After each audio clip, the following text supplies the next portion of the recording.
She was already dead. She just hadn't stopped breathing yet. A woman left to freeze in a blizzard. A man who wanted nothing to do with her. One decision made in 3 seconds that neither of them could take back.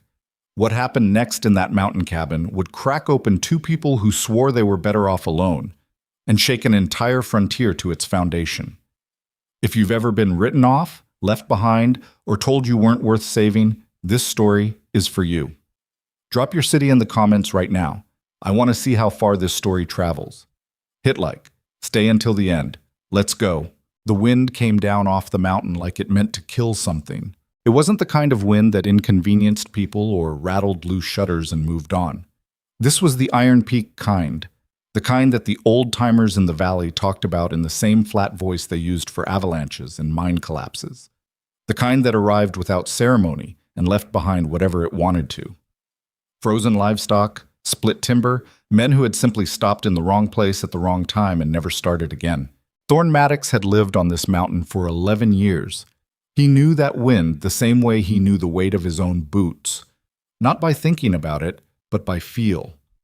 And when it started picking up around midday on December 14th, he made a decision without overthinking it. Get down to Frost Junction, collect what he needed, and get back up the switchback trail before the sky fell in. He had maybe 4 hours, probably less. His sled dogs, 3 of them, a mismatched team named Brick, Soot, and a brindle female he'd never bothered naming, just called her son, pulled hard and steady through the upper trail. Thorn sat on the sled's runner, one boot dragging as a brake on the steeper sections, his face wrapped in a wool scarf that smelled like wood smoke and old grease. Snow came in sideways already. Not heavy yet, but with an edge to it. A warning.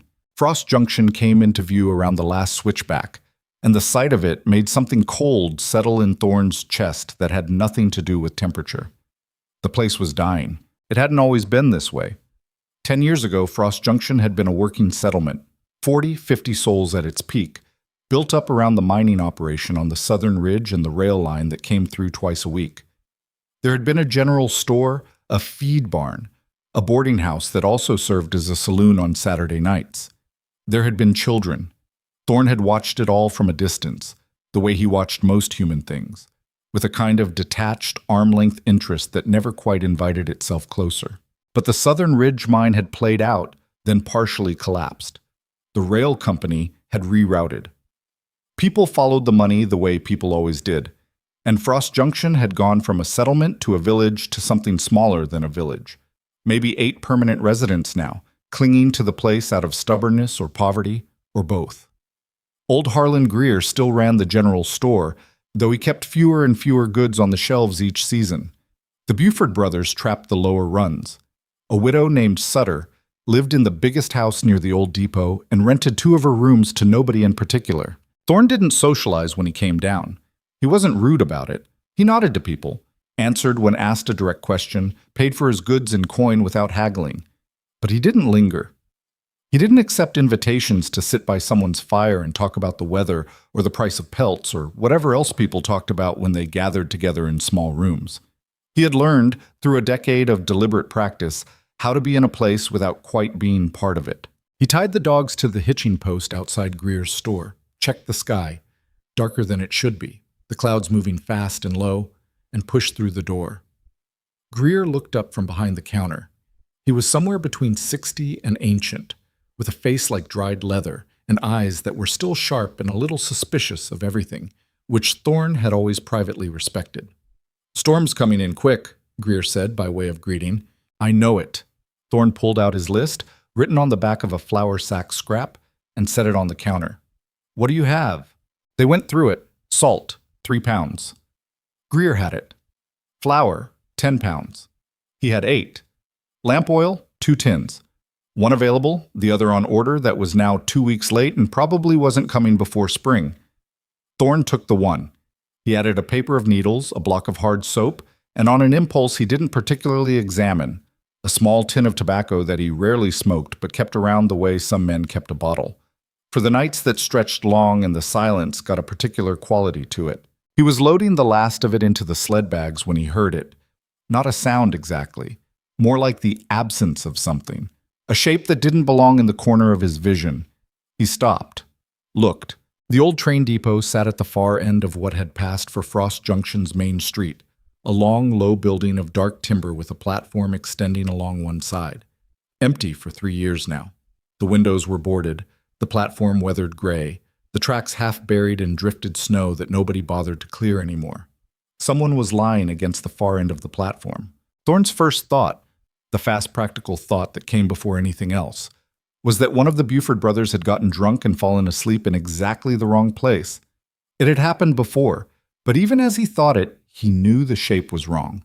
Too small. The bundle too compact. Not the sprawl of a drunk man, but the curled-in stillness of something that had tried to make itself smaller and then run out of the ability to try. He crossed the street. The wind was really picking up now, throwing granular snow into his face, and he had to squint to see clearly as he stepped onto the depot platform. His boots were loud on the warped boards. It wasn't a Buford brother. It was a woman. She was curled on her side, knees pulled toward her chest in a way that might have been intentional once, conservation of heat, the body's animal logic, but wasn't intentional anymore. Her coat was wool, dark gray, and it was soaked through and refrozen so it sat on her like armor. A scarf had partially unwrapped from her face. What he could see of her skin was the wrong color, not the red of cold, not even the white of dangerous cold, but something between a grayish, waxy pallor that he had seen before on things that were no longer alive. But her chest moved, barely. But it moved. "Hey." He crouched, put a hand on her shoulder. "Hey." Nothing. He pulled the scarf back from her face. 30, maybe. Dark hair plastered wet against her forehead. There was a cut above her left eye. Dried blood tracked down the side of her face and frozen there. Her lips were cracked and bluish. Her eyelashes had frost on them. On the platform beside her, gripped in both hands even now, even unconscious, was a medical satchel. The clasp had broken and it had fallen open. He could see instruments inside, cloth bandages, small brown bottles, a doctor's bag, or close enough to it.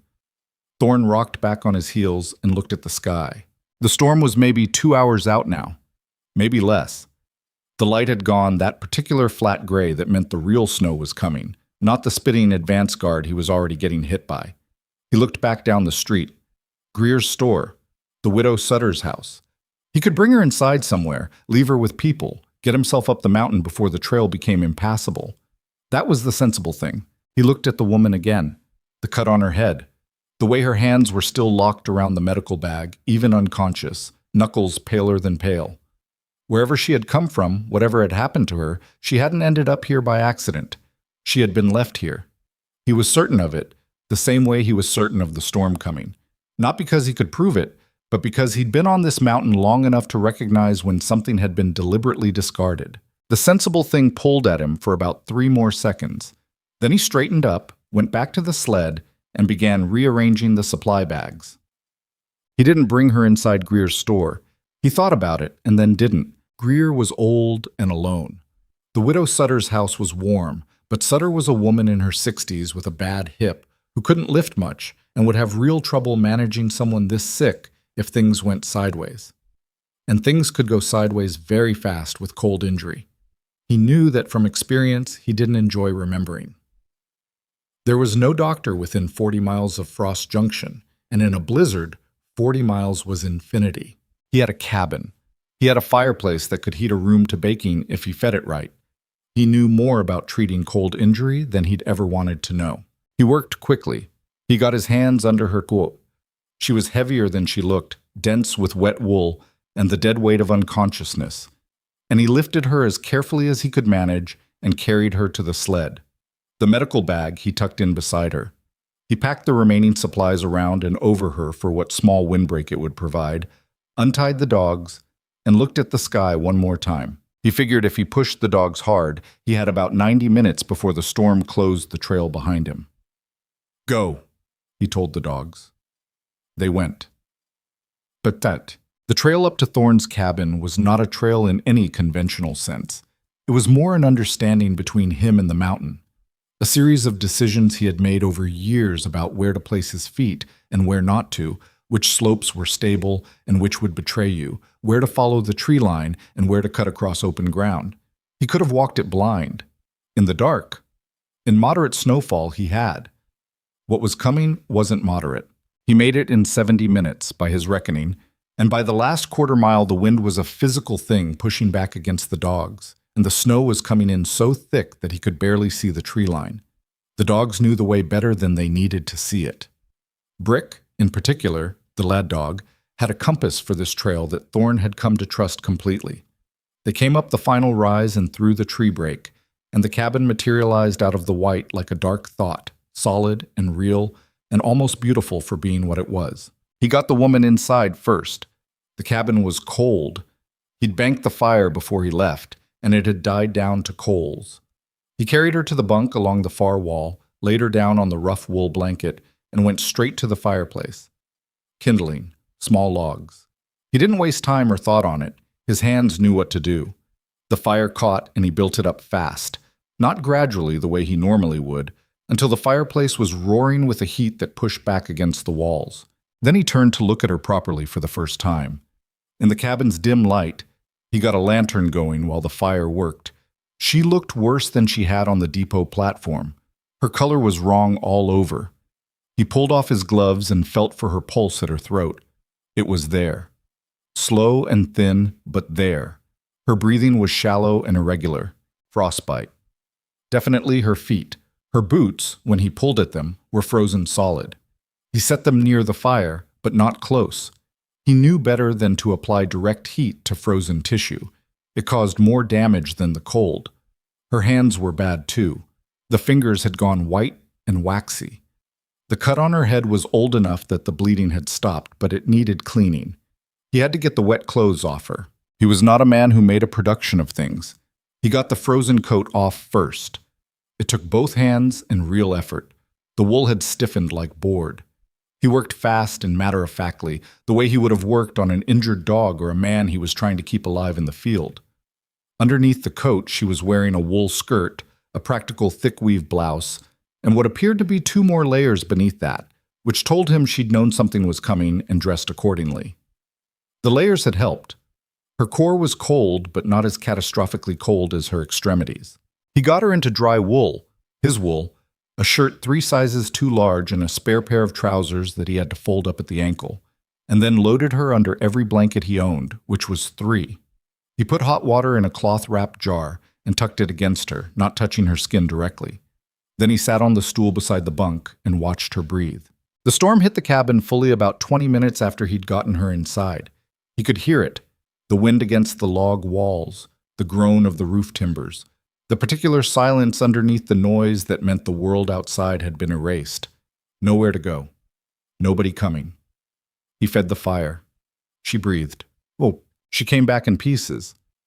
The first time she made a sound was somewhere in the middle of the night, a sharp involuntary catch of breath that brought Thorne out of the chair in the corner where he'd been dozing. He crossed to the bunk. Her eyes were moving under her lids. Her hands were clenching on the blanket.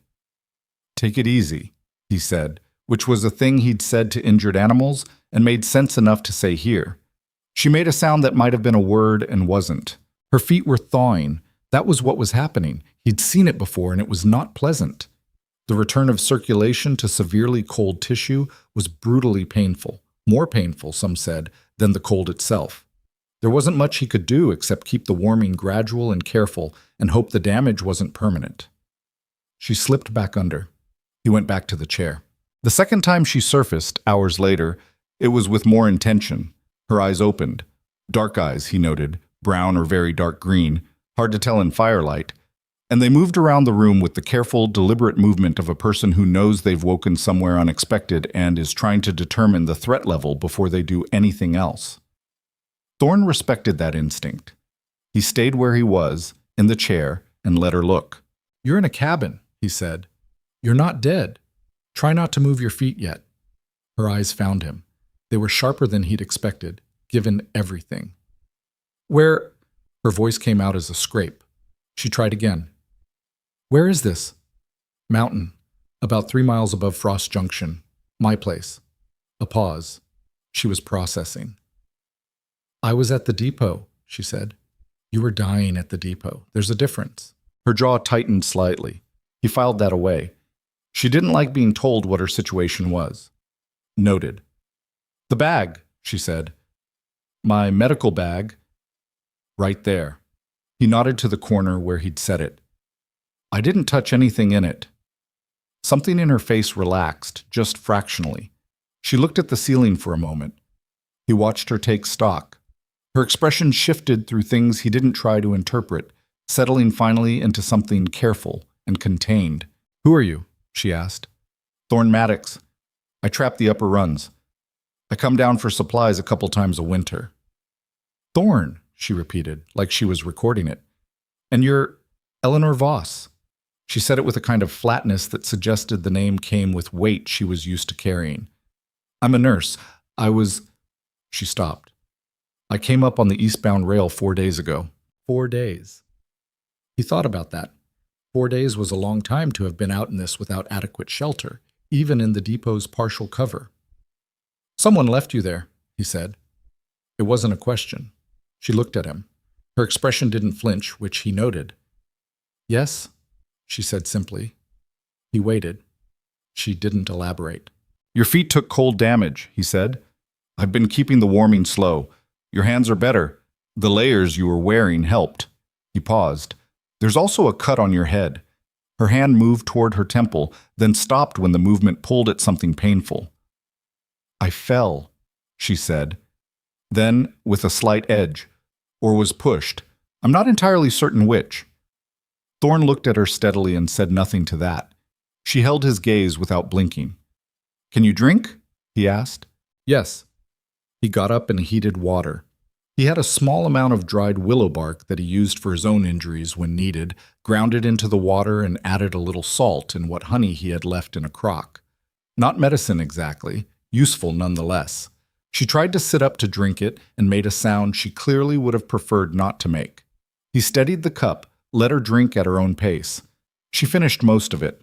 Thank you, she said, and the two words came out with a kind of austere dignity that felt like more than politeness, like she meant it precisely. Sleep, he said. I need to assess my feet. In the morning, when there's light. You're stable, and there's nothing to be done about it tonight that I haven't already done. She looked like she had something to say about that.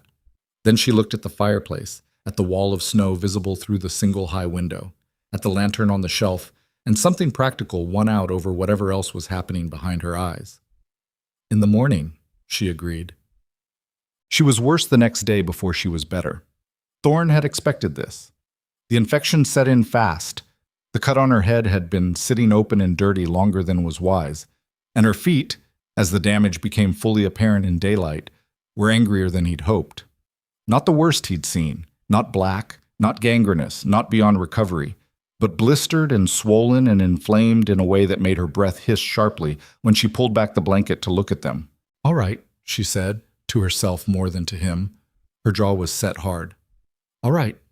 She opened her medical bag with hands that weren't working right yet, the fingers still stiff and clumsy, and began taking inventory. He watched her go through it with the systematic calm of someone who had done this in hard conditions before. She named things out loud, quietly, under her breath. Not for him, just organizing. I need clean water, she said, without looking up. Boiled. And cloth I can tear. He's clean cloth. I can manage that. And if you have any spirits, whiskey or similar, I'll need it for the wound on my head, not for drinking. She said the last part with a slight dryness. I have a bottle. Good. He boiled water. He found an old linen shirt that had gone too thin at the elbows to be worth wearing and brought it to her. He set the whiskey bottle on the shelf by the bunk. She cleaned and dressed the head wound herself, which involved some contortion and 2 moments where he could see from across the room that she was working through real pain. But she did it without asking for help and without making noise about it. She examined her own feet with the careful, impersonal efficiency of someone examining a patient they'd never met. She rewrapped them with clean cloth from her bag. The blistering is 2nd degree, she said. Painful, but survivable. I'd know in a few days if there's deeper damage. There's probably deeper damage to the smaller toes on the right foot, Thorn said. She looked up at him. You've seen this before. Once or twice? Did they? She hesitated in a way he was starting to recognize. She was someone who measured her words before letting them out. But the calculation wasn't deceptive, just careful. Did they recover full function? He thought about the trapper from the lower valley, 8 years ago. One did, one didn't, depended on a lot of factors I couldn't control. She absorbed this, looked back down at her feet, nodded, once, like she was filing the information and moving on. I'll need to stay off them, she said. The storm's going to keep you here regardless. How long? This time of year on this mountain, 3 days minimum, could be a week. Her expression did something complicated. Not panic, nothing like panic, but he could see the weight of it land on her. A week. In a stranger's cabin. Incapacitated. I'll stay out of your way, she said, and the words came out with a kind of precise pride that he understood immediately. She was establishing terms. She wasn't a burden if she was establishing terms. You're not in my way, he said. It was true and also the easiest thing to say, so he said it. The storm buried them for 5 days. 5 days was a long time to share a one-room cabin with someone you hadn't known existed a week before. Thorne managed the fire, managed the dogs, bringing them into the lean-to shelter he'd built against the east wall of the cabin, managed the small mechanical work of survival that a blizzard demanded, keeping the chimney clear, keeping the woodpile accessible, rationing water when the snow melt got ahead of his melting capacity. Eleanor managed herself. That was the only way he could put it. She was incapacitated, and she managed herself anyway. She would not be read to, would not be talked at, did not want entertainment. She had him bring her the medical bag, and she went through everything in it with a systematic thoroughness that kept her occupied for most of the first day. She reorganized. She made inventory in a small notebook she produced from somewhere in the bag. She re-rolled bandages that had gotten damp and held them near the fire on a makeshift frame she fashioned from 2 of his cooking utensils, which he returned to without comment. On the second day, she asked him if he had anything to read. He had 3 books, a surveying manual, a well-worn copy of Thoreau, and a medical reference book on common frontier injuries that he'd picked up for practical reasons years ago. He put all 3 on the end of the bunk without comment. She looked at them. Of course you have this, she said, picking up the medical reference. It's useful. Half of this is wrong, but she opened it anyway. She spent 2 hours going through it, making small notations in pencil in the margins. Corrections, he realized, when he glanced over. She was annotating his book. Do you want it back when you're done? He asked. It'll be more useful than it was, she said, without looking up. That was, he would reflect later, probably the first real conversation they had. On the 3rd day, the fever came. He didn't notice it until evening. She'd been quieter than usual, which, given her general quietness, was notable. When he brought her the evening meal, salt pork and hardtack softened in broth, he was not a man who cooked elaborately, and she had not complained. She ate less than she normally did. He set the back of his hand against her forehead without asking permission. She pulled her head back sharply. Don't. You're running a fever. I'm aware. Her voice had a rough edge to it that hadn't been there in the morning. It's the feet. Some inflammation is expected. You're hot enough that I could feel it from here, he said. She looked at him for a moment, then reluctantly, like she was making a concession that cost her. It may be higher than expected. In her bag she had quinine sulfate. Not ideal for this, but useful. And he mixed it according to her instructions, then watched her drink it because she was holding the cup slightly wrong, her hands less steady than they'd been that morning. If you get worse, he said, tell me. I'll manage. That wasn't a question, he said. Tell me if you get worse. I've handled worse than this and I can help. It's not... He stopped, looked for the right words, didn't find perfect ones. It doesn't cost anything to say so. She was quiet for a moment. The fire snapped. I'm not used to asking, she said. It wasn't an apology, just a statement of fact. I figured. And you are? Used to asking? No, he said honestly, but I'm not the sick one. Something moved at the corner of her mouth. Not a smile exactly. She wasn't someone who smiles easily, he was learning, but something adjacent to it. Fair point, she said. The fever ran 3 days. It peaked on the 2nd.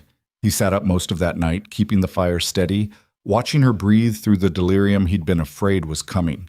She talked in the fever, the way feverish people do. Fragments, half sentences, names he didn't know. She said call him several times with an urgency that was painful to hear. She said something about a roof falling in. She said clearly and with great force, as if winning an argument, he's 17 years old and his hand is crushed, and I am not walking away. And then subsided back into the murmuring beneath the surface. He didn't ask her about it when she came back. Some things weren't his business. He'd learned that early, lived alone long enough for it to calcify into instinct. A person's pain was their own unless they chose to share it. But he filed it away. All of it. Yeah. When the fever broke, on the morning of the storm's 4th day, she woke up looking wrung out and about 10 years older than she had before, and the first thing she said was, "Is there coffee?" "I have coffee." "Please." He made it. She drank it sitting up in the bunk, wrapped in 2 of the 3 blankets, hands around the cup, looking at the high window where the storm was finally slackening. The light coming through was gray and thick, but it was light, not the white nothing of full blizzard. "I said things," she said, "in the fever. People do. Things I didn't mean to say out loud." He looked at her steadily. "I don't listen to things people say in a fever. It's not a fair accounting." She seemed to be deciding whether to accept that. Then, "I meant what I said about the boy," she said carefully. "I know." A pause. The fire. The wind, lower now, losing its worst edge. "His name was Colum," she said. "Colum Barrett, 17 years old. He was working a secondary shaft in the Halverson mine. You may have heard of it, east of here, Copper Ridge operation. There was a support failure. His hand was badly damaged, crush injury, several bones. He needed surgery and real medical care, or he was going to lose the hand." She was looking at the window, not at him. "The mine foreman, a man named Galt, told me to treat him and get him back to work inside the week. That wasn't possible. Medically not possible. Colum needed rest and immobilization and probably bone setting that I couldn't do alone." She paused. "I told Galt that. I told him in front of the other workers. How did he take that?" "About as well as men like Galt usually take a woman contradicting them in front of an audience." She looked down at the coffee cup. "He told me my services were no longer needed at the site. He said a lot of other things too, but that was the relevant part. He arranged my transport out on the rail." Another pause. "The transport let me off at Frost Junction. Galt's man told me there would be a connecting line. There wasn't. And then the storm came." Thorne was quiet for a moment. "He left you to die," he said. "He left me stranded," she said. "Whether that qualified as leaving me to die is perhaps a question of intent versus outcome. Same thing in this country." She looked at him. "Yes," she said after a moment. "I suppose it is." Thorne set his own cup down. He was looking at the far wall where his trapping maps were pinned. The upper runs, the lower trails, the pass routes marked in pencil. He was thinking something through. "Halverson mine," he said. "Galt. Copper Ridge operation." "You know it?" "I know of it, know of Galt." He left it at that. She didn't push. He noticed that she didn't push even though she clearly wanted more. She was good at reading when to stop. They sat in the quiet for a while, both of them holding their cups, the storm finishing itself outside. "The boy," Thorne said. "Colum. What happened to him?" Eleanor was quiet for a moment.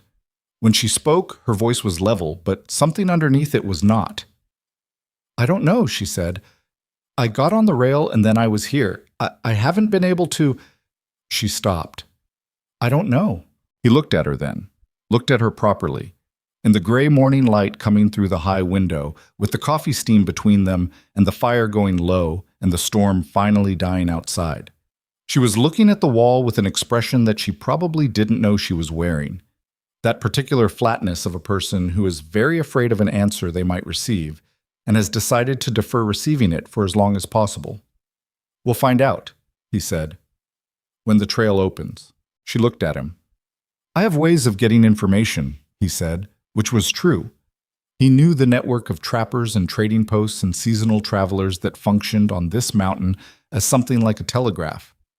"Give me a few days." She studied him. He had the sense of being weighed with some precision. "Why are you doing this?" she asked. Not ungratefully, genuinely asking. Thorne considered the question. He was not a man who lied as a rule. It took too much maintenance. But he was also not a man who handed over more truth than was necessary. He thought about the depot platform, the medical bag clutched in both hands, the cut on her face and the way she'd been left, and the storm coming and the decision he'd made in 3 seconds. "You didn't deserve what happened to you," he said finally. "That's reason enough." Eleanor Voss looked at him for a long moment. Something in her face shifted. Not softened, exactly. More like a door that had been triple-latched opened a single careful degree. "All right," she said. She went back to her coffee. He went back to his. Outside, the storm continued its slow surrender, and the mountain waited beneath it, patient and unmoved, for whatever came next. On the 5th morning, the snow stopped. The world outside the cabin window was white and absolute and utterly silent. The silence of a frontier that had just finished demonstrating what it was capable of, and was now simply waiting to see what the survivors would do. Inside the cabin, 2 people who had been strangers 1 week ago sat on opposite sides of a fire, and let that silence exist between them, neither of them feeling, for the first time in a long time, the particular weight of being alone with it. Neither of them mentioned that. Both of them noticed. The 5th morning came in quiet and blinding white. Thorne was already outside when the sun crested the eastern ridge. He'd been up since before first light, which was habit more than intention, the mountain having trained him years ago to start moving before the cold set its full weight in. He cleared the snow from the cabin door, checked the lean-to where the dogs had spent the storm in relative comfort, assessed the woodpile, and then stood for a moment in the stillness and looked at what the blizzard had left behind. The trail down to Frost Junction was gone. Not blocked. Gone. Buried under 4 feet of new snow with wind-packed drifts running considerably deeper in the cuts between the tree lines. He'd seen winters like this before. The upper trail would be impassable for at least 3 more days, probably 5, depending on whether the temperature held or dropped again at night. If it dropped, the surface would crust and maybe become navigable on snowshoes. If it stayed mild, the drifts would settle and shift unpredictably, which was more dangerous than deep snow. He went back inside. Eleanor was awake. She'd managed to push herself to a sitting position against the cabin wall, which was more than she'd been able to do 2 days ago without his help. The improvement was real, but it was also, he could tell from the set of her jaw and the slight sheen of effort on her face, costing her something to maintain. "Trail's out," he said, unwinding his scarf. "How long?" 5 days, maybe. If we're lucky. She absorbed this without visible reaction, which he was coming to understand was not the same as no reaction. Eleanor Voss had a face that revealed things in small increments, if you were paying attention. And he was, somewhat against his own preferences, paying attention. "Your feet," he said. "How are they this morning?" "Better than yesterday." "That's not what I asked." She looked at him. "The right foot is still—" She paused, selecting the word carefully. "Significant. The left is improving. The blistering on 3 toes of the right has gone deeper than I initially thought." "Can you put weight on it?" "Not yet." He crossed to the bunk and crouched to look, without asking her permission, which he could tell she didn't particularly appreciate. The rewrapping she'd done herself the previous evening was neat and tight. She'd done it by feel in the dim light, and it was still better than most he'd seen done in full daylight. The right foot, when he carefully pulled back enough cloth to look, was still angry-looking, the skin taut and shiny over the worst of it. "You're going to need to stay off this for at least another week," he said. "I'm aware of my own prognosis." "Just saying it out loud." "Well?" She pulled the blanket back over her feet. "Now you've said it." He stood. There was a moment where neither of them said anything, and the fire filled the space and the cabin felt, not for the first time, considerably smaller than its actual dimensions. "I'll make breakfast," he said. "I can help." "You can't stand up." "I can sit at the table and do things that don't require standing." He considered arguing this.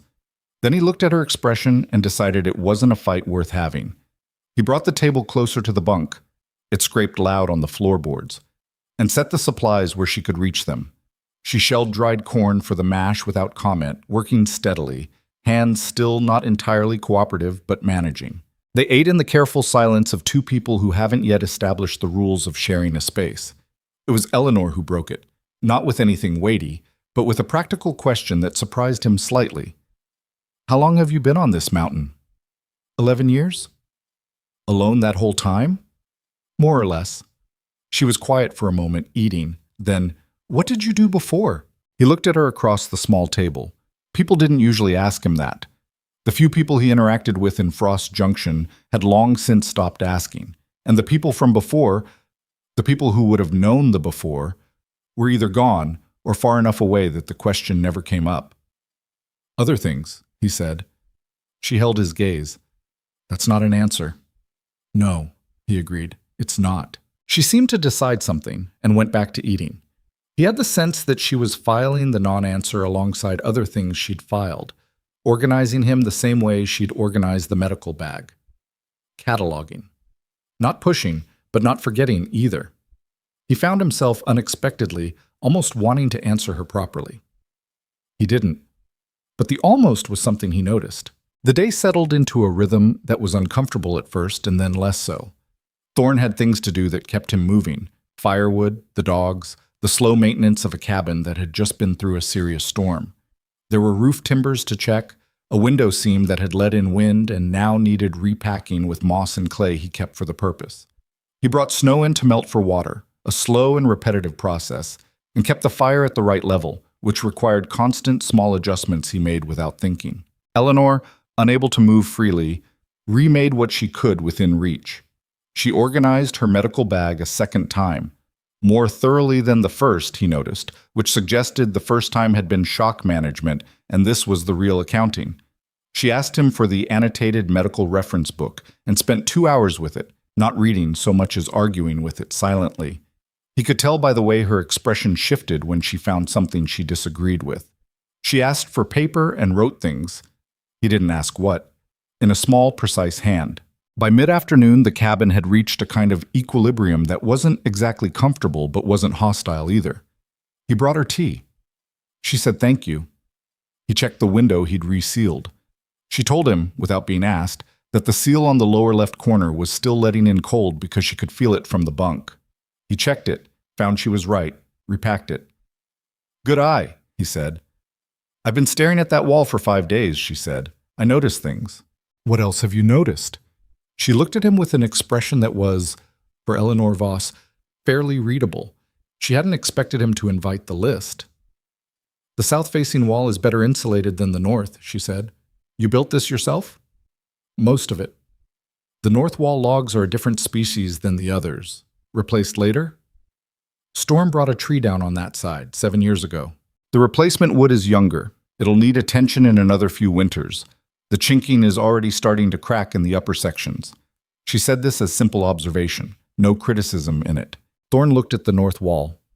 He knew this already, had been meaning to address it, and hadn't yet for no particular reason other than that there was always something else pressing. Having it named out loud by someone who'd been in the cabin less than a week had an effect he couldn't quite categorize. Noted, he said. Also, she said, you have a mouse situation in the corner behind the supply shelf. I know about the mouse. There's more than one. I know. There's evidence of at least 4. He turned to look at her. She looked back at him, direct and unblinking. I'll set traps, he said. I'd appreciate that. There it was again. That fractional, almost smile. He turned back to what he was doing before she saw that he'd noticed. The thing about being alone for 11 years was that you stopped experiencing your own space as a space at all. It became an extension of yourself. The cabin walls were no different from skin. The fire's particular rhythm was no different from a heartbeat. Thorne had not been aware of the mouse problem as a problem because he'd been living with it so long it had become background. He had not been aware that the north wall's chinking was something that needed to be discussed with another person because there had been no other person to discuss it with. Eleanor Voss noticed things. She noticed them and stated them plainly and without apparent agenda, which was disorienting in a way he hadn't anticipated. He set the mouse traps after dinner. The second and third days folded into each other with the slow, enforced intimacy of people who have no choice about proximity. Arguments happened. Small ones, practical ones, but real. The first was about the fire. Thorne kept the cabin at a temperature that reflected 11 years of living alone in the mountains. Functional, not generous. He didn't feel cold easily anymore. The body adapts. Eleanor, who was injured and stationary and burning energy on healing, was cold consistently. She said so on the second day, not as a complaint but as a statement of medical fact. "You need the temperature higher," she said, "for recovery. Cold slows circulation, and that's exactly what I don't need in my feet right now. I'm burning wood at twice my normal rate already." "I know. I'm not criticizing your management." She said it with careful precision. "I'm telling you the physiological requirement." He looked at the wood pile through the lean-to access, calculated. He could make it work. The supply wasn't as tight as it could be if he'd been feeding the fire for 2 people from the start. He added 2 more logs without saying anything else about it. She said, "Thank you," with the same weighted simplicity she always used for those 2 words. The second argument was about Galt. It came up indirectly on the third day when he mentioned, matter-of-factly, while checking his trapline maps, that he'd done some work near the Copper Ridge operation 2 years back, guiding a survey team. "You spent time near the Halverson mine?" She said it sharply, which was fast for Eleanor. "Near enough.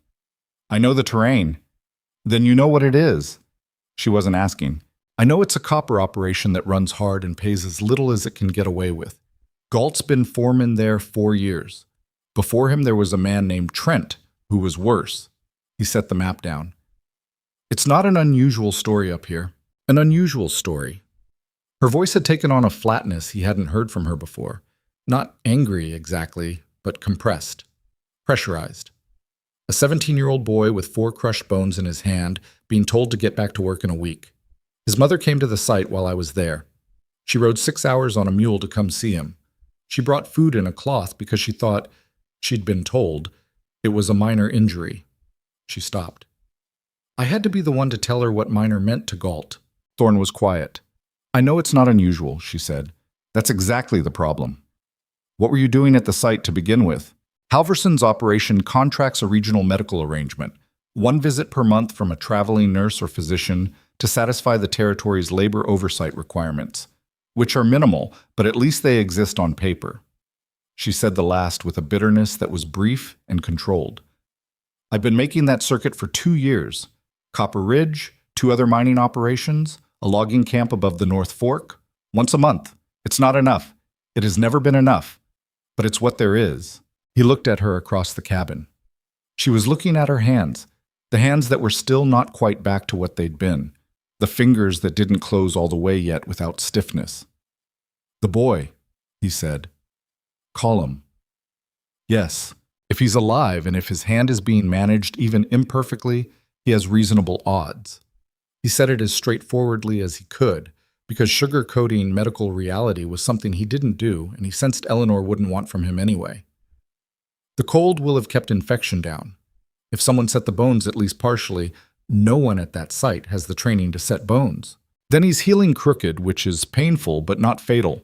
He can work with a hand that healed wrong, if he has to. He paused. "I'll find out what I can. I told you that." She looked up at him. There it was again, that door opening a precise and measured degree. "You did," she said. He didn't sleep well that night. This was not because of Eleanor specifically, or not only. It was that having another person in the cabin changed the acoustics of the dark. He was aware of her breathing. He was aware of the small sounds she made when she shifted position, the careful, controlled hiss of breath when she moved the wrong way, and pain moved through her feet. She tried not to make these sounds. He could tell. Tried to be silent about the pain the way she seemed to try to be silent about most things that cost her. But the cabin was not large and the night was very quiet, and he heard them anyway and lay awake with them and didn't know exactly what to do about that. Nothing, probably. There was nothing to do. He knew that. He was still awake at 2 a.m. On the 4th day she walked. Not well, not far, but she got herself upright using the wall for support and took 4 steps to the table and sat down in the chair rather than on the bunk.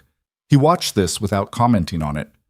When she sat down in the chair, she was breathing hard, and her face had gone tight with the effort of it, but she was sitting in a chair like a person rather than lying in a bunk like a patient, and something in her expression when she settled into it was the first thing he'd seen from her that was close to relief. "Don't push it too fast," he said. "I know my own limits." "You know your limits from before." Frostbite changes the calculation. She looked at him steadily. Are you always this cautionary? Are you always this stubborn? A beat. Yes, she said plainly. Comes with the work. You can't be the kind of person who backs down when someone tells you the boy will be fine by next week and keep doing this job. He thought about that. Fair enough. Are you? Always this cautionary? He considered. No, he said. Usually I don't have anything to be cautionary about. She seemed to take his meaning, that having someone else to worry about was, for him, a novel condition. She looked at the fire. I'm sorry, she said, for the imposition. You didn't impose. You nearly died on a train platform. Consequentially, the same thing from your perspective. It's not the same thing, he said, with more edge than he'd intended. He pulled it back. I'm not put out by you being here. That's not what I meant. She looked at him with the careful attention she gave everything. What did you mean? She asked. He was quiet for a moment, organizing. He was not a man who talked about what he meant as a general practice. He found the process inefficient and often inaccurate. By the time you'd found the words for something, the thing itself had shifted. You didn't create your situation, he said finally. Galt did. You just ended up in front of me because of it. He looked at the window. I'm not doing you any favor that basic decency doesn't require. Don't thank me for it like it was something more than that. The silence that followed this was different from the other silences they'd had. He couldn't have said exactly how. All right, she said after a while, but I'm going to thank you anyway. Eleanor, because it was more than basic decency, and we both know it. Her voice was even and quiet and completely certain. Basic decency would have been bringing me to Greer's store and leaving. You drove 3 miles up an icy mountain trail into a blizzard with an unconscious stranger on your sled. That's not basic decency, Thorne. That's something else. He had no answer to that. She seemed to know he didn't and let it alone. On the 5th day he heard news, or the closest thing to news the mountain allowed. Pete Olander came by, not by design, but because Pete Olander was one of 3 men who trapped the section between Thorne's Mountain and the Eastern Ridge. And Pete was stubborn about his line regardless of weather, a habit that Thorne respected and privately thought would kill him eventually. He knocked at the cabin door because the smoke from the chimney was too much for one man, and he was curious, and because Pete was the rare kind of person who let his curiosity move his feet. Pete was roughly 60, built like a stump, and had eyes that missed almost nothing. He took in Eleanor, sitting in the chair by the fire, medical bag in her lap, working on something with her hands. In one long look, and then turned those eyes to Thorne with a question in them that he answered by shaking his head slightly. None of your business. Pete, who understood this language, accepted a cup of coffee and sat on the 3-legged stool Thorne used as a footrest. Storm was mean, Pete said. Buried the trail solid. Won't open for another 3 days minimum. Maybe 4. Pete drank his coffee. Heard there was some trouble over at Copper Ridge before it hit. Halverson's man ran somebody out. Thorne's eyes went to Eleanor briefly. Pete followed the look. You'd be the somebody, Pete said to Eleanor, not unkindly. I would, she said. Pete nodded, slow. Boy with the busted hand. Call him something. Barrett, Eleanor said. She was very still. He's alive, Pete said. Word is he's been off his feet. The hand got infected, apparently, after you left. But the Buford boy's cousin works the ridge, and he said the boys passed the worst of it. Pete scratched his jaw. The other workers apparently were not happy about how things went. Gave Galt some significant trouble. He said this last part with the satisfaction he didn't try to hide. Eleanor breathed out. It was a small sound, barely audible, but Thorne heard it and saw the slight drop in her shoulders, a fraction of weight released that she'd been carrying for days without letting him see the full extent of it. Thank you, she said to Pete, with a steadiness that was clearly costing her. Didn't do anything, Pete said. You said what I needed to hear. Pete looked at her for a moment with the evaluating squint he normally reserved for weather patterns and problematic terrain. Then he looked at Thorne. Then he looked at his coffee cup. Good coffee, he said. After Pete left, Eleanor sat for a long time without speaking. Thorne went about the afternoon's work, trap maintenance, sharpening a blade that had gone dull, small repairs, and let her have the silence.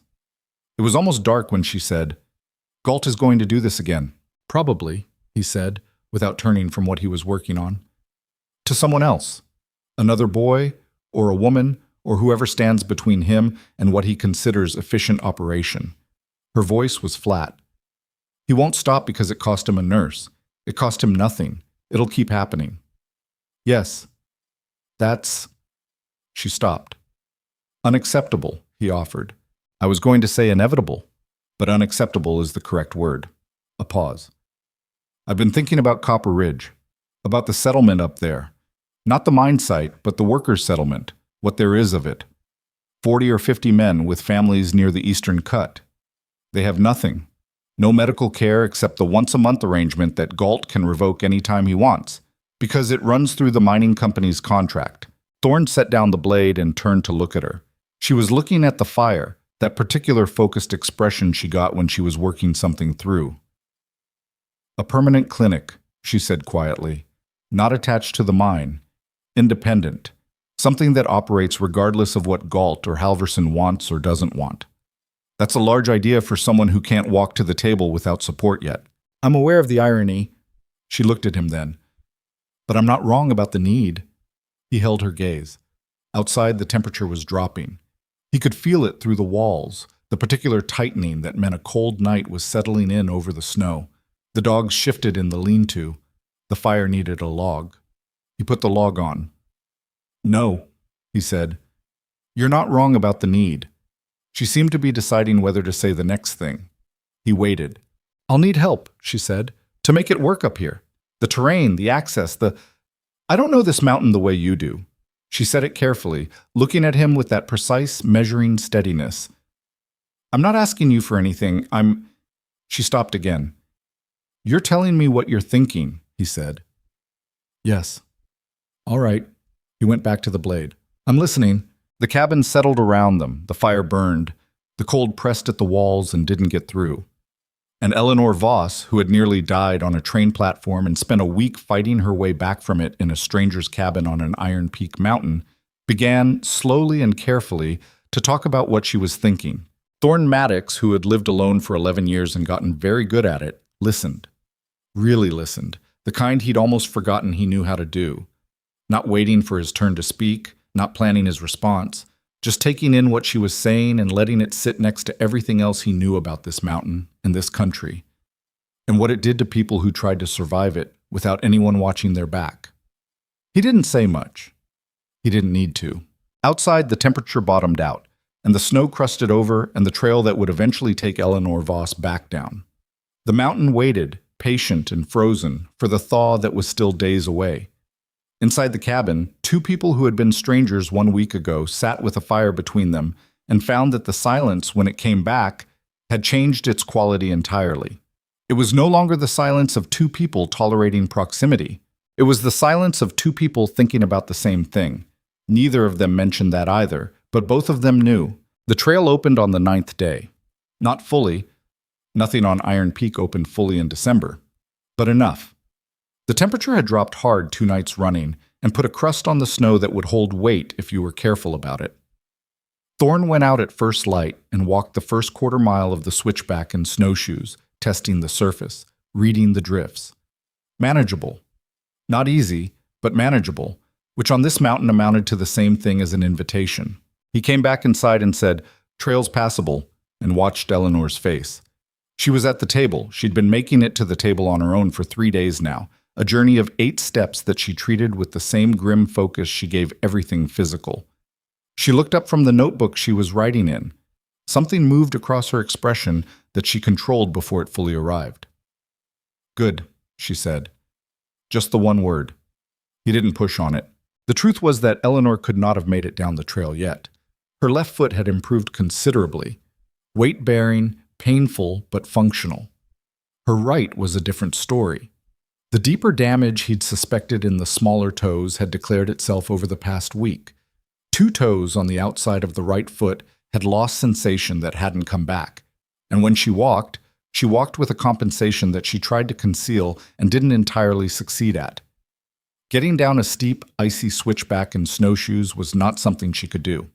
Not yet. Maybe not for another week. She knew this. He knew this. They didn't discuss it directly because discussing it directly would have required Eleanor to acknowledge a limitation she was still in the process of accepting, and Thorne had learned, what was still learning, that Eleanor Voss accepted limitations on her own schedule and not anyone else's. So the trail was passable, and she said good, and they both understood that it didn't change anything yet, and they moved on. What changed in those days after the storm released its grip on the mountain was subtler and harder to name. The enforced closeness of the blizzard had been survival. No room for anything else, no energy for anything beyond the immediate and necessary. But now the immediate emergency had passed, and they were still there, in the same cabin, and the space between them had to be renegotiated without a storm doing the negotiating for them. Thorne went back to his routines. He was up before light. He tended the dogs, checked his trap lines when the terrain allowed, processed what the traps yielded. 2 red fox in the first week, a marten, a beaver from the creek below the north tree line. He cured the pelts in the lean-to with the methodical patience that 11 years of solitary work had built into his hands. He cooked, simply and without much creativity, the same things he always cooked: salt pork, dried beans, cornmeal in various configurations, the occasional fresh meat when a trap delivered it. Eleanor ate what he made without complaint, which he'd come to appreciate. She didn't comment on the food's limitations, didn't ask for anything different, didn't make the small, dissatisfied sounds that he imagined, based on no real evidence, that a person unused to frontier living might make. She ate like someone who understood that food was fuel and that making it difficult was a waste of everyone's time. On the 3rd day after the storm cleared, she said, "Can I help with supper?" He looked at her. She was standing at the table, steadying herself with one hand on the edge, her weight distributed carefully toward the left. "You can sit and do prep," he said. "Anything that doesn't require standing." "I can stand?" "You can stand for short periods, and then you need to sit." Her jaw went tight. "Thorne, I'm not arguing about this. Sit." She sat. But she did it with a particular quality of sitting that communicated very clearly that she was choosing to sit and not being made to. He brought her the dried beans to sort and the onion to cut. She sorted and cut with quick, practiced efficiency. And after a few minutes, the tight set of her shoulders eased because her hands were doing something useful, and that was what Eleanor needed, to be doing something useful. He'd figured that out about her in the first few days, filed it away, and worked around it wherever he could. "Tell me about the Eastern Settlement," she said while she cut. "The one near Copper Ridge. You've been there?" "Once or twice. It's not really a settlement, more a collection of structures that grew up where the mine workers' families landed. Maybe 40 people, some permanent buildings, mostly temporary." "Is there a structure that could serve as a clinic or space to build one?" He considered this while he added wood to the fire. "There's an old assay building that the mine abandoned when they moved the operation north 2 years ago. It's on the edge of the settlement, not on mine land. I'd have to look at it to tell you the condition." "Could we look at it?" He turned to look at her. She was cutting the onion with the focused precision she brought to everything, not looking up. "When the trail is fully clear and you can walk it," he said. "That could be weeks." "Yes?" She was quiet for a moment. "I have a window, Thorne. If I'm going to do this, I need to establish something before the territory's spring labor inspectors come through. That's when there's leverage, when Halverson needs to show compliance. If I can demonstrate an independent medical operation already in place, it changes what they can demand of him." He sat down across from her. "How much do you know about how Halverson operates?" "Enough. He's not going to like an independent clinic. An operation he can't control, serving his workers, making them less dependent on the mine's arrangements." "No," she agreed. "He won't like it at all." She said this with a calm that was not naivety. She knew exactly what she was saying. "That's somewhat the point." Thorne looked at her across the table. The late afternoon light came through the high window at a low angle and caught the side of her face, the still visible line of the healed cut above her eye. She was not beautiful in any soft or convenient sense. She had a face built for usefulness, strong bones, a directness in her eyes that left very little room for comfortable misunderstanding. She looked like someone who had been told difficult things for long enough that her face had rearranged itself to receive them without flinching. He had known, without ever consciously deciding to know it, that she was going to do this thing whether he helped or not. She'd been planning it since the fever broke, probably before the fever broke. "All right," he said. She looked up from the onions. "All right, what?" "When the trail's clear enough, I'll take you to look at the assay building."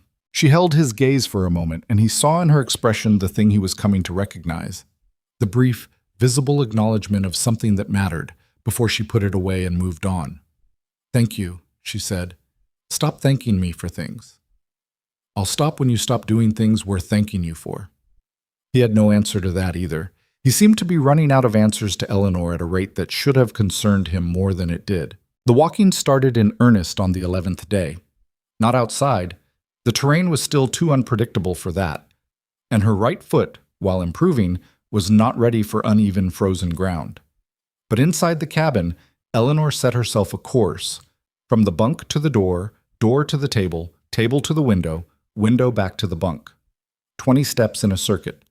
She walked it in the mornings after breakfast, slow and deliberate, one hand near the wall but not touching it unless she had to. Thorne watched the first time. After that, he didn't watch. Not directly. He went about his morning work and was simply aware of her moving behind him, the measured pace, the sound of her breathing that told him how much it was costing her. It cost her a lot. The right foot, when she put full weight on it, sent pain through her face that she didn't make noise about, but that he could read in the tightening around her eyes, the controlled exhale, the brief pause before the next step. She did it anyway. Every morning, the same circuit. Then she'd sit, get her breathing back, and do it again. On the 4th morning of this, she was on her 3rd circuit, and he was at the window checking the weather when he heard her stop. He turned. She had her hand flat against the wall, not bracing, just resting there. Her eyes were closed. Her face was doing something he hadn't seen from her before. Not controlled, not careful, just stripped down to the effort itself, all the management she usually kept over her expression absent for a moment. He crossed the cabin. "Enough for today," he said. "One more. Eleanor." He said it flat, not unkindly. "Enough." She opened her eyes and looked at him. They were standing close, closer than they usually stood, the cabin not affording much choice. He could see the effort in her face, the stubborn set of her jaw working against the exhaustion underneath it. "I can't fall behind on this," she said. Her voice was lower than usual. "If the tissue doesn't get circulation restored through regular use, it won't heal correctly. I know the physiology. I have to keep pushing. I know, and you've pushed, and now you stop or you push too far and you're back to square one." He looked at her steadily. "I'll walk with you this afternoon. Slower pace, more time between circuits. You'll get the same benefit without burning through what you've got left." She looked at him for a long moment. This close, he was aware of things he normally kept in peripheral vision. The lines of tiredness around her eyes, the slight unevenness in her breathing, the way she was leaning just slightly, almost imperceptibly, toward the wall. "You don't have to do that," she said. "I know I don't." Another moment. Then she nodded, once, and let him guide her back to the chair. She sat down and didn't say anything else about it. He walked the circuit with her that afternoon, and the next morning, and the one after that. They didn't talk much during it. He matched his pace to hers and stayed close enough that if she needed to catch herself, she could, and far enough that she didn't have to think about it consciously. After a few days, she stopped thinking about him being there at all, which he understood was the correct outcome. She needed to be able to focus on the walking, not on being accompanied. The evenings changed. He couldn't have marked the exact moment, but somewhere in the 2nd week after the storm, the evenings in the cabin stopped being two people tolerating each other's presence and started being something else. Not dramatic about it, not announced, just different. It started with the maps. He had his trapping maps pinned to the east wall, hand-drawn, updated over years, the upper runs marked in red pencil and the lower trails in black, access points noted in a shorthand that only made sense to him. Eleanor asked him about them one evening, pointing to a section near the eastern ridge. "Is this the Copper Ridge area?" "Adjacent. The settlement would be here." He crossed to the map and indicated the spot. She got up, carefully, with the measured deliberateness she brought to all movement now, and came to stand beside him. She studied the map with genuine attention. "What's this mark here?" She pointed to a notation in his shorthand. Unstable slope. I marked it after an acquaintance came through that section in a wet spring and had trouble. And this? Creek crossing. Manageable in summer, dangerous in snowmelt season. She traced the route from his cabin to the eastern settlement with one finger, not touching the paper, hovering just above it. He watched her map it in her mind, the way he'd watched her do everything, thoroughly, systematically, storing it. It's not as far as I thought, she said. 4 miles on the main trail, less through the upper cut, but the upper cut isn't worth it except in summer. 4 miles is manageable. In good conditions with 2 functional feet, yes. She gave him a sideways look. You make a lot of footnotes to other people's statements. Someone has to. I make footnotes too. I just make them internally. I know, he said. I can tell.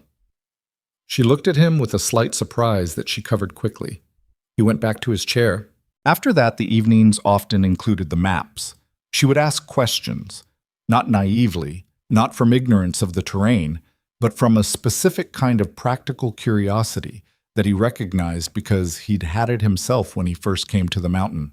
She wanted to understand the place the way it actually was, not the way it looked on a surveyor's drawing.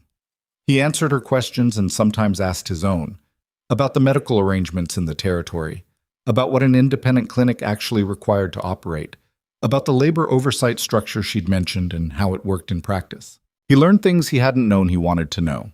She learned the mountain in the evenings and walked it a little further each day, and somewhere in all of this, without either of them doing anything so deliberate as deciding, they began to talk through supper instead of beside it. It was the conversations that changed things. Or maybe it was that the conversations revealed the change that had already happened. He was never entirely sure which way the causation ran. She told him about how she'd come to nursing, which was not the path he might have guessed. She'd grown up in a mid-sized city, the second of 4 children, and she'd trained under a woman named Dr. Harriet Morse, who had run an unofficial clinic for immigrant families out of a converted warehouse near the rail yards for 15 years before the city shut it down on a building ordinance technicality that everyone understood was not actually about the building. What happened to her? Thorne asked. Morse. She moved the operation 3 times. Each time they found a reason to close it. Eleanor was quiet for a moment. She's still doing it. Smaller now, but still doing it. You wanted to do what she did. I wanted to be useful in the way she was useful. She didn't care about... She searched for the word. She didn't care about the arrangements, the official arrangements, who was supposed to serve which population, what the licensing required. She cared about who was in front of her and what they needed. That got her shut down repeatedly. Yes. Eleanor looked at the fire. It's the correct way to operate, and it gets you shut down repeatedly. I've made my peace with that. He looked at her. Have you? She met his eyes. After a moment, no, not entirely, but I've decided to do it anyway. He nodded slowly. He understood that. The decision to do the thing you haven't fully made peace with, because not doing it is worse. He'd made that kind of decision before, in a different life for different reasons, and the texture of it was recognizable. She asked him, that same evening, about before. The before he'd deflected the first time she asked. You don't have to tell me, she said. It was a statement, not a softening. She wasn't inviting him to confide. She was simply acknowledging that the information was his to keep if he wanted it. He looked at the fire for a while. I was a surveyor, he said. Territory mapping mostly. Federal contracts. I traveled a lot. Different ranges, different territories, sometimes years in one region before moving on. He paused. I was good at it. I liked the work. What changed? He was quiet. The fire moved. A man I worked with, he said finally. A partner, more than a colleague. We'd been running survey together for 4 years. He stopped. This was the part he didn't talk about. The part he'd worked very hard for 11 years to keep in the box it belonged in. There was an accident, a bad winter, bad terrain, decisions that were made in the wrong order. He didn't come out of it. He said this flatly, the way you say things that are too large for inflection. Eleanor was very still across the table. After that, Thorne said, I couldn't do the work the same way. Couldn't be responsible for another person in the field. So He made a gesture that encompassed the cabin, the mountain, the 11 years. I came here, started trapping, stopped taking on partners. You punished yourself, she said. He looked at her. I'm not judging you, she said, with the precision she always used. I'm naming what I see. You decided you weren't safe to be around, so you removed yourself. A pause. I understand that impulse. I've had versions of it. He looked at her for a moment. When? When Colin Barrett was sitting in that mine office with 4 broken bones, and I walked in and said exactly the wrong thing to Galt's face in front of 20 workers and made Galt angry enough that he... She stopped. I knew when I said it what the probable outcome was. I said it anyway, and then I spent a week on a frozen depot platform thinking about what it means to make decisions that put other people at risk. The boy was already at risk. You didn't put him there. No. But my decision about how to handle Galt may have made his situation worse in the short term. If I'd been more careful, more diplomatic, I might have stayed on the site longer and given him more time before... She cut herself off. It doesn't matter. The point is that I know what it is to doubt whether you're doing more harm than good. And I decided the answer wasn't to stop. It was to get better at the judgment. She held his gaze. Maybe it's different for you. Maybe, he said. They sat with it for a while. The fire burned low and he put another log on, and when he sat back down, the silence had the quality it sometimes had now. Not empty, but inhabited. The difference between a room that has no one in it and a room where 2 people are thinking separately about the same thing. Thorne, she said eventually. The accident. Whatever happened. It wasn't only your fault, was it? It wasn't quite a question. He didn't answer it as one. No, he said, after a long moment. It wasn't only my fault. But you took all of it. He looked at the wall. Someone had to. Eleanor looked at him across the fire with an expression he couldn't fully read. Not pity, nothing like pity, but something that had weight to it. Something that acknowledged without softening. That's a heavy thing to carry for 11 years, she said. You get used to it. Do you? He didn't answer that. She didn't push. They moved through the rest of December in the strange, suspended intimacy of 2 people cut off from the world by geography and season, thrown together by accident, and kept together by circumstance, and, increasingly, by something that neither of them named because naming it would have required an acknowledgement that neither of them was ready for. He noticed things he'd stopped noticing about other people or had never noticed to begin with. The way she drank her morning coffee with both hands around the cup, even when her hands were fine, as though the warmth was the point. The way she laughed, rarely, but when it happened it was real, a short, surprised sound that she seemed mildly embarrassed by, as though she hadn't meant to let it out. The way she fell asleep in the chair some evenings while she was reading, head tilted to one side, the severe set of her face entirely gone in sleep, and woke up irritated at herself for having done it. She noticed things about him too. He knew this because she acted on them without announcing them. Started leaving the annotated medical reference where he could reach it after she'd noticed him reading it in the evenings. Started making the morning coffee herself on the days she could manage it before he was up, because she'd noticed he preferred it stronger than he made it when he thought he was only making it for himself.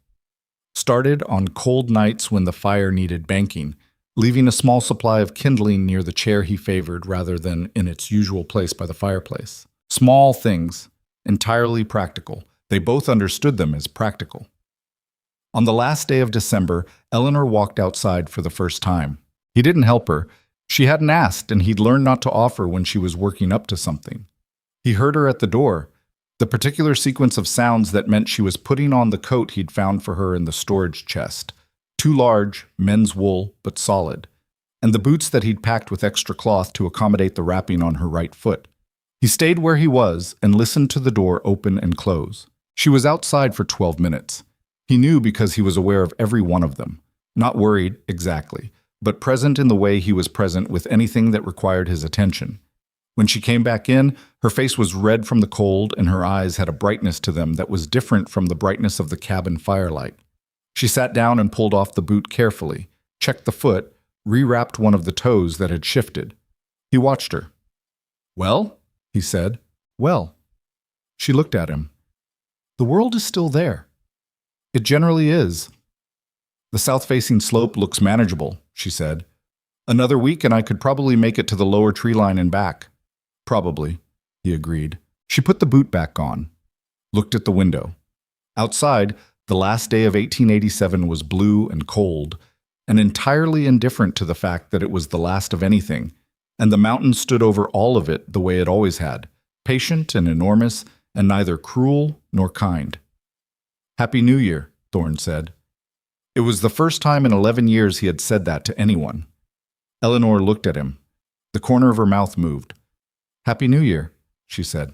Outside the cabin, the wind moved through the tree line and snow fell from the upper branches in small sudden cascades. Not a storm, just the mountain settling, the way it always did, into whatever came next. January came in hard and stayed that way. The temperature dropped 15 degrees in the first week of the new year, and held there, the kind of cold that didn't move or fluctuate or give you a mild afternoon to recover in. It just sat on the mountain like a fact, and you managed around it or you didn't manage. Thorne had been through enough Iron Peak winters to know this particular quality of cold, the way it made the air brittle and the snowpack dense and the days short in a way that felt personal. He adjusted his routines, shorter runs on the trap line, more time managing the woodpile, earlier fires in the evening.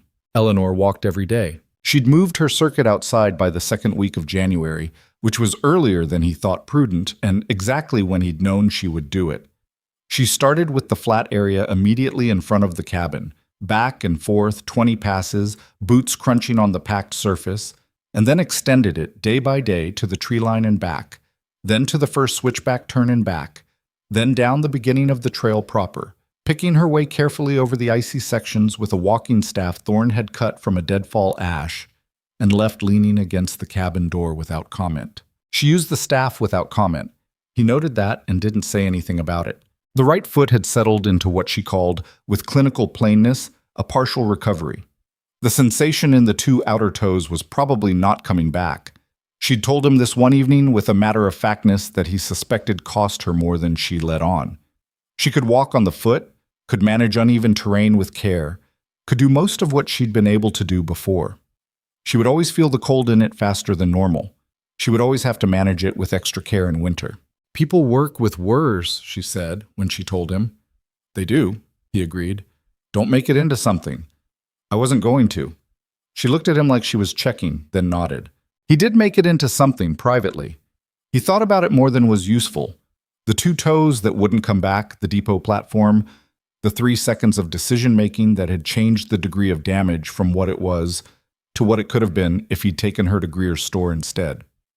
He didn't say any of this to Eleanor.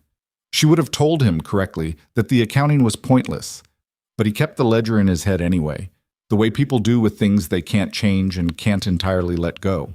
The first real argument happened on a Tuesday in mid-January. It started practically, as their arguments always did. They were never the kind of people who fought about what they were actually fighting about, at least not at first. It started with a disagreement about the route to the eastern settlement. He was showing her the trail on the wall map, the 4-mile route along the main switchback that dropped to the lower valley and came up the other side to Copper Ridge. It was the safe route, longer but manageable in winter if the weather held. What about this?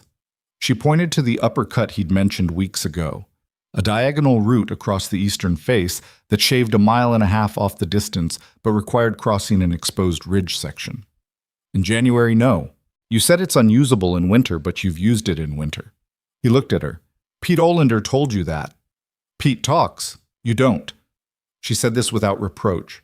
He mentioned you came through the upper cut last February to reach a trapper who'd been injured. Different circumstances. How? He was alone and dying, and I was the only one who could get there in time. And if someone in the eastern settlement needs help in the same kind of emergency, am I supposed to take 4 miles of switchback while they... You're not going to be able to use the upper cut in winter, he said, and his voice came out with more edge than he'd intended. Not with your foot as it is. Not yet. The silence that followed this had a different texture than their usual silences. She was looking at the map, not at him. He could see the line of her jaw. You don't get to make that decision, she said. Her voice was even. That was worse than if she'd snapped at him. I'm telling you what the terrain requires. You're telling me what I can and can't manage based on an assessment of my limitations that I didn't ask you to make. She looked at him then. Her eyes were direct and not particularly warm. I know my foot, Thorn. I know it better than you do. I know what I can manage and what I can't, and I appreciate that you have knowledge of this mountain that I don't. But you don't get to bundle those two things together and use the terrain as cover for deciding what I'm capable of. He stared at her. The fire was loud for a moment. I'm not... He stopped. Thought about it honestly. I'm not doing that deliberately. I know you're not. She turned back to the map. Her voice had lost some of its edge. I know you're not. But you're doing it. He thought about what she'd said. Really thought about it, not defensively. She was right. He'd taken two separate things, his knowledge of the uppercut in winter conditions, which was real and relevant, and his assessment of her physical capability, which was also real but was hers to make, not his. And he'd wrapped them together into a statement that came out sounding like he was making her decision for her. He'd done it without noticing, which was probably the more honest problem. The uppercut, he said. In winter, the exposure on the eastern face runs about 300 yards where there's no windbreak. In high wind, that section is dangerous regardless of who's crossing it. That's the terrain issue. She looked at him, reading the shift. In low wind? She asked. Manageable, if you know where to step. Can you show me where to step? A pause. Yes, he said. She nodded. Then we go through the uppercut when conditions allow it, and take the main trail when they don't, and I make the call on my foot.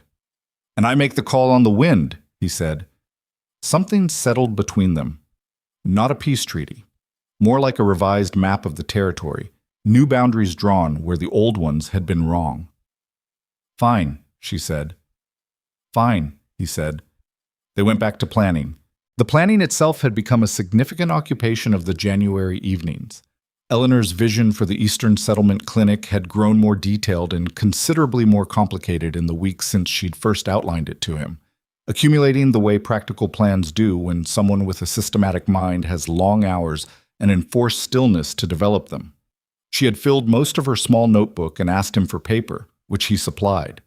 She had lists, equipment needed, materials for the assay building conversion, medical supplies, what she could carry on the trail, and what would need to come by sled.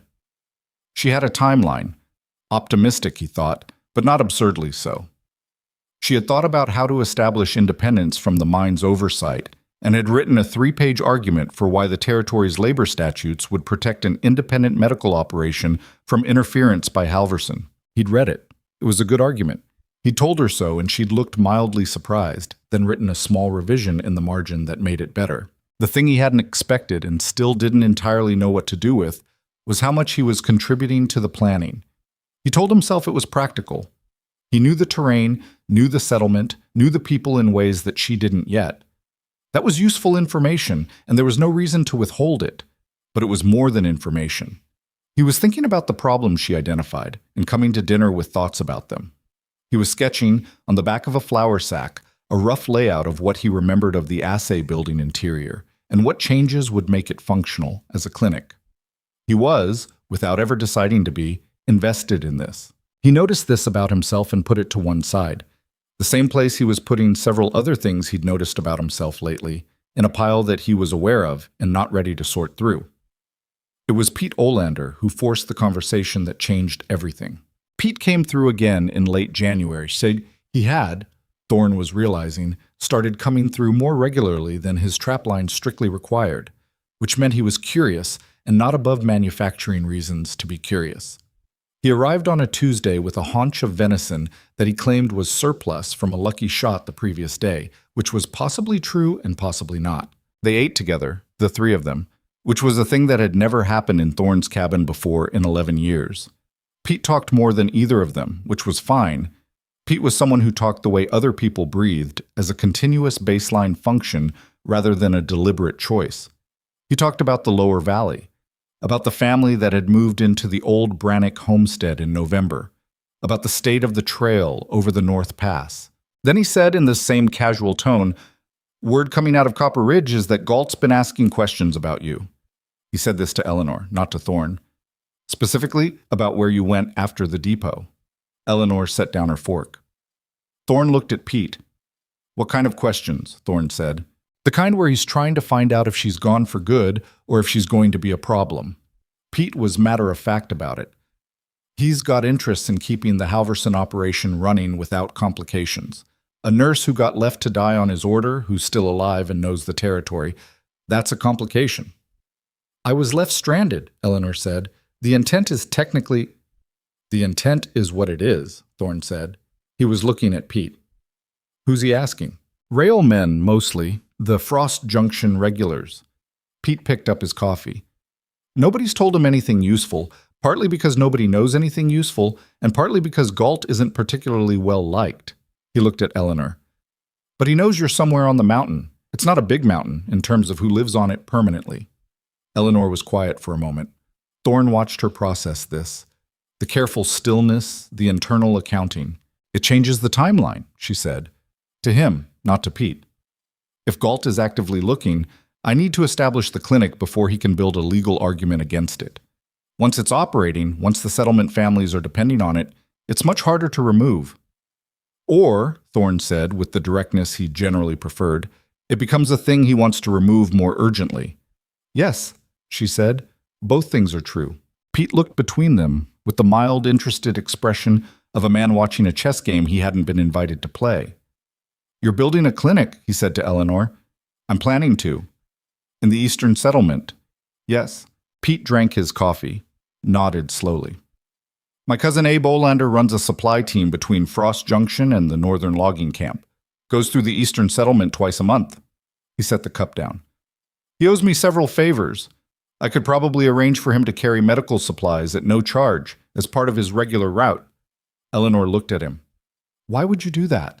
Pete shrugged, a gesture that encompassed a complicated philosophy in one movement.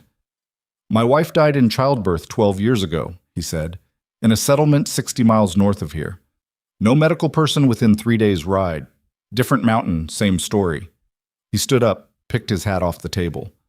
I don't need a reason beyond that. After he left, the cabin was quiet in the particular way it got when something important had just happened, and neither of them was ready to name it yet. He means it, Thorne said. I know. Eleanor was looking at the door Pete had closed behind him. People keep... She stopped. Keep what? Showing up. She said it with a kind of quiet surprise that she didn't try to conceal.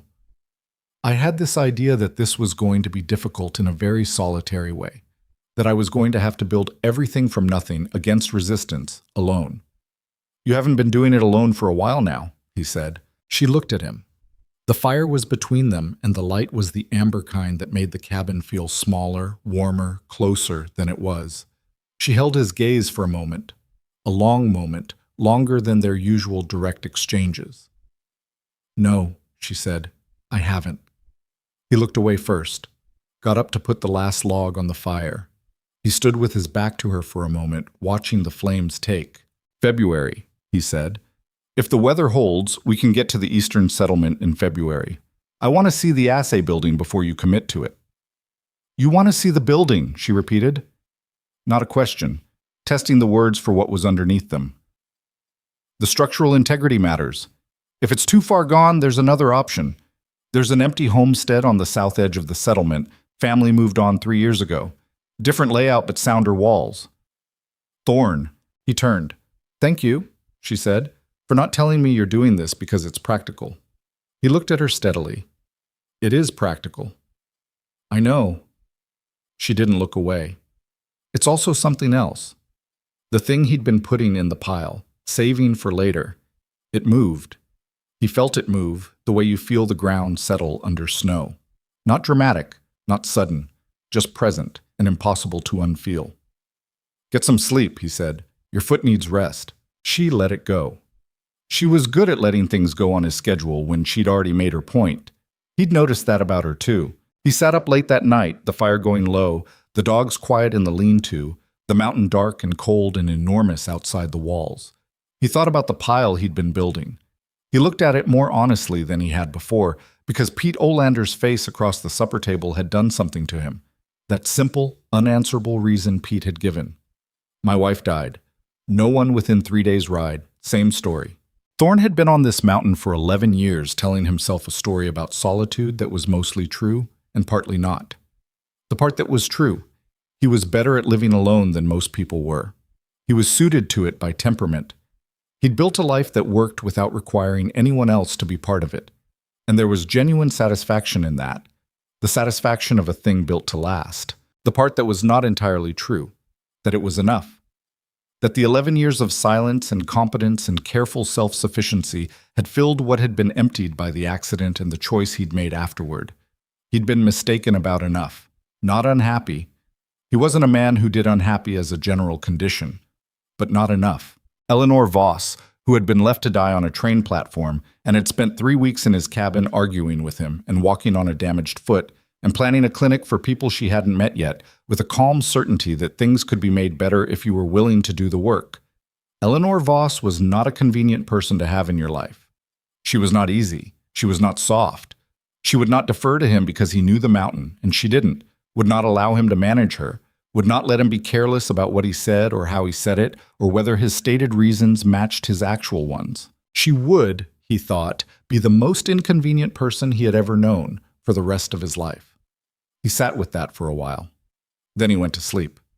3 days later, she asked him a direct question that had no comfortable answer. They were on the trail, not the uppercut, the main switchback, working through the lower section on snowshoes as part of her daily walking, which had extended now to well over a mile and back.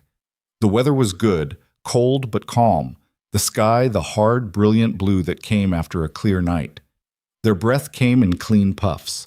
The snow creaked under the snowshoe frames. They'd been walking in comfortable quiet for most of it when she said, without preamble, "What happens when the trail is clear, in terms of—" a pause. "In terms of you?" He looked at her. "I mean, when I go down to the settlement," she said, "when the clinic is established and operating, what are you doing after that?" "Same thing I've been doing," he said, "trapping the upper runs, managing the cabin. Alone. That's generally how I do it." She walked several more steps. The snowshoes were loud. "I'm asking," she said carefully, "because I've been trying to figure out what you want out of—" She gestured vaguely in a way that was uncharacteristically imprecise for Eleanor. "This, whatever this is." He kept walking. The trail turned slightly north and the tree line opened up and the eastern ridge was visible across the valley, sharp and white against the blue sky. The assay building was over there somewhere, 4 miles by the main trail. He'd been there twice, years ago. He remembered the walls being solid. "What do you want?" he asked her. She looked at him. It was, he realized, the first time he'd turned the question back on her, and she hadn't expected it. She was quiet for a moment. "I want to build the clinic," she said. That's not in question. I've known that since the fever broke." Another pause. "But I've also been thinking about what Pete said, about his wife, about what it means to be the only person within range when something goes wrong." She looked at the ridge. "I don't want the clinic to be another thing that fails because I'm one person trying to do everything alone. You'd find people, train them. I need more than that." Her voice was steady and even and completely direct. "I need someone who knows the mountain, who can get to places I can't, who can handle the situations that aren't medical, the supply problems, the access problems, the—" She stopped. "Galt problems." He was quiet. "Eleanor, I'm not asking you to give up your life," she said. "I'm asking if you want a different version of it." She looked at him then, and he could see in her face all the things she was not saying alongside what she was saying, could see the careful management of what she'd allowed to be visible. And underneath it, the things she wasn't managing because she didn't know how. "Because I think you might want a different version, and I think I might need one too, and I think those two things might not be a coincidence." The mountain was very quiet. The wind had stilled, and the only sound was the snow settling and the distant movement of something in the tree line. A bird, probably, shaking snow from a branch. He stopped walking. She stopped too, a half step ahead, and turned to look at him. "I've been alone for 11 years, he said. "I'm not—" He looked for the honest words. "I'm not easy to live alongside. I know that." "I'm not easy either," she said. "I know. That's not a comfort, Eleanor." Her mouth did the thing, the near smile, the involuntary one she was still mildly embarrassed by. "No, I suppose not." He looked at her. Standing there in the oversized wool coat on the mountain trail in snowshoes with her medical bag over one shoulder, because she took it everywhere by habit, and the cold making her cheeks red and her eyes very clear, looking back at him with the steady patience of a woman who had decided to say the difficult thing and was waiting to see what happened next. He thought about the 11 years. He thought about the accident. He thought about Pete Olander and the wife who died 60 miles north on a different mountain. He thought about Colin Barrett and his mother on the mule, and the thing Eleanor had said in the fever. He's 17 years old and his hand is crushed, and I am not walking away. He thought about the morning he'd found her on the depot platform, the 3 seconds of decision. I'm not promising anything easy, he said. I'm not asking for anything easy. There'll be problems. There will be significant problems, she said. Galt, for a start. The supply situation. The territory oversight. The building. She held his gaze. Do you want to help me solve them or not? The eastern ridge was there, white and solid, across the valley. 4 miles. Yes, he said. She nodded, once, like he'd confirmed something she'd been working out the math on for a while. No performance about it.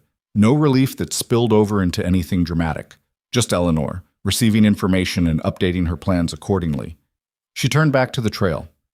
We should look at the assay building before the next weather comes in, she said. If Pete's cousin can carry supplies, I want to have a list ready by the end of the month. I'll send word to Pete, he said, falling back into step. They walked the rest of the trail in the quiet that was their usual quiet. Inhabited, easy in its way, 2 people thinking about the same thing in their separate and compatible silences. The snowshoes were loud on the packed surface, and the cold was clean, and the mountain held them both the way it always held everything that moved across it, without preference, without warmth, without any interest in outcome. It was enough. The mountain didn't need to care. They were doing that themselves. When they came back to the cabin that afternoon, Thorne built the fire up, and Eleanor set her bag on the table and pulled out the notebook with the clinic plans, the pages dense with her small, precise handwriting. She opened it to a new page and wrote the date at the top. Then she wrote, Assay Building, Inspection February. Below that, Olander Supply Route, Confirm. Then she wrote one more thing, which he saw when he passed behind her chair on the way to check the woodpile. Just 2 words, with a line under them. Not alone. He went to check the woodpile. The pile was fine. He stayed out in the lean-to with the dogs for a few extra minutes anyway, in the cold and the smell of dog and cured fur, until he felt like himself again, or whatever version of himself was still available on the other side of a conversation like the one they'd just had. Then he went back inside where the fire was burning and the plans were being made, and sat down at the table across from Eleanor Voss, and got to work. They went to the eastern settlement on the 14th of February, which was not a date either of them remarked on. The weather held. Cold but windless. The uppercut passable the way Thorne had said it would be in the right conditions. He went first, breaking trail on snowshoes, and she followed in his tracks, the staff in her right hand, the medical bag across her back. The exposed ridge section took 7 minutes to cross, and the wind came up slightly at the midpoint, enough that he stopped and looked back at her, and she looked back at him with an expression that said clearly she didn't need checking on. So he turned around and kept going. The assay building was in better condition than he'd expected and worse than she'd hoped, which put them approximately where he'd predicted they'd land. The walls were solid, fieldstone and timber, built to last because assay operations required precision, and precision required stable structures. The roof had failed in one corner, a section of roughly 10 square feet where the timber had rotted through and let the winter in. The floor was stone, cold but level. The windows were boarded and the interior smelled of old chemicals and rodents and long disuse. Eleanor walked through it twice without speaking. He watched her measure it with her eyes the way she measured most things, taking the true dimensions, not the apparent ones. The roof can be fixed, she said. Yes. The corner with the rot, how much of the support structure is compromised? I'd have to get up there to tell you properly. From what I can see, it's isolated. The main ridge beam looks sound. She was looking at the interior space, organizing it in her mind.